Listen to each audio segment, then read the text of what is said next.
Katakanlah kita mengalokasikan uang 200.000 dalam jangka selalu ya Mas Edi ini favoritnya. Dalam jangka 20 tahun Anda sudah memiliki 200 juta rupiah loh gitu loh. Ini apa yang harus dilakukan supaya kita membuat mental kita passion. Oh iya memang one day akan tercapai angka 200 juta rupiah tersebut. Iya, jadi yang paling penting sebenarnya gini, kita bicara investasi itu harus dimulai dari sekarang, bahkan bukan sekarang. Investasi harus dimulai dari 5-10 tahun yang lalu. Kan udah lewat. Iya, nggak apa-apa.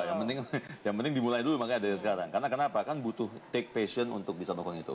Nah, supaya kita bisa bersabar, kita harus punya yang disebut dengan ultimate goal. Tujuannya apa sih? Tujuan yang besar ya, jangan yang kecil. Kalau ngimpi itu yang besar-besar gitu. Saya mau punya rumah mewah yang harganya 1 miliar, 3 miliar. Saya mau punya resource sendiri. Saya mau punya resource sendiri, saya mau punya kapal pesiar gitu kan. Nah, resort kita tadi misalnya ya. Nah, jadi saya mau punya mobil mewah. Nah, itu the ultimate goal yang besar-besar itu yang akan menjadikan kita punya passion untuk berinvestasi ke arah sana. Atau as simple as Widya mau punya branded bag gitu kan, yang harganya satu mobil misalnya.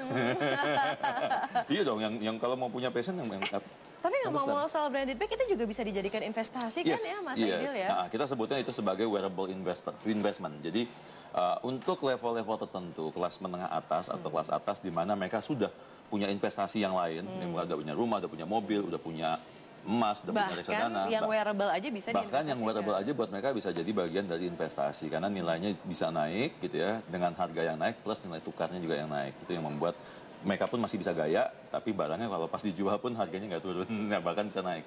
Oke, tapi sekali lagi kita ingatkan bagi pemirsa yang ingin berinvestasi, jangan lupa tadi judulnya apa? Profil resiko. Nah, sekarang langkah-langkah apa saja yang bila kita ingin memulai investasi, bila kita ingin memulai untuk cepat kaya, profil resiko apa yang harus diperhatikan sesuai dengan produk keuangan yang akan diambil, Mas Aidil? Jadi gini, nah profil resiko ini ada dua macam pendekatan. Kalau kita biasa datang ke institusi keuangan, ke bank, ke reksadana, kita suruh isi formulir kan. Anda adalah hasil isiannya dibilang bahwa Anda adalah investor konservatif atau moderat. Bukan berarti kemudian kita takut, wah kalau konservatif saya berarti nggak boleh investasi saham dong. Enggak, ya itu nggak ada hubungannya. Seorang yang konservatif atau moderat tetap dia boleh invest ke saham, tapi selama untuk jangka panjang.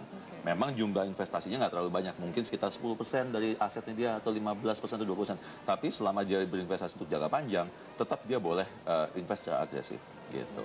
Dan bukan berarti seseorang yang profil resikonya agresif, semua uangnya dimasukkan juga ke investasi yang agresif sehingga dia nggak punya tabungan, nggak punya deposito. Enggak. Jadi kuncinya adalah di sini balancing.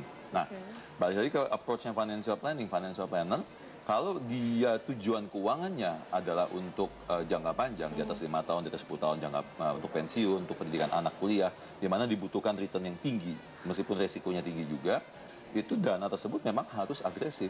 Karena kalau dia ambil yang konservatif moderat, hasil returnnya tidak tercapai. Gitu. Oke deh, dan semoga perbincangan kita di pagi hari ini menginspirasi pemirsa semua untuk yang ingin cepat kaya. Ayo, pengen cepat kaya. Sekali lagi jangan pakai korupsi ya, tapi dengan investasi. Oke, terima kasih Mas Aidil Akbar. Dan pemirsa Live Show jangan kemana-mana karena setelah jeda pariwara berikut ini akan ada Kiki Ceria yang akan memasak apa sih? Masak apa sih Ki? Coba kita tanya dulu. Masak orem-orem. Orem-orem, kayak apa sih orem-orem? Ada, nanti deh. Nanti ya, tolong jawabannya sesaat lagi, tetaplah di 8-11 Show.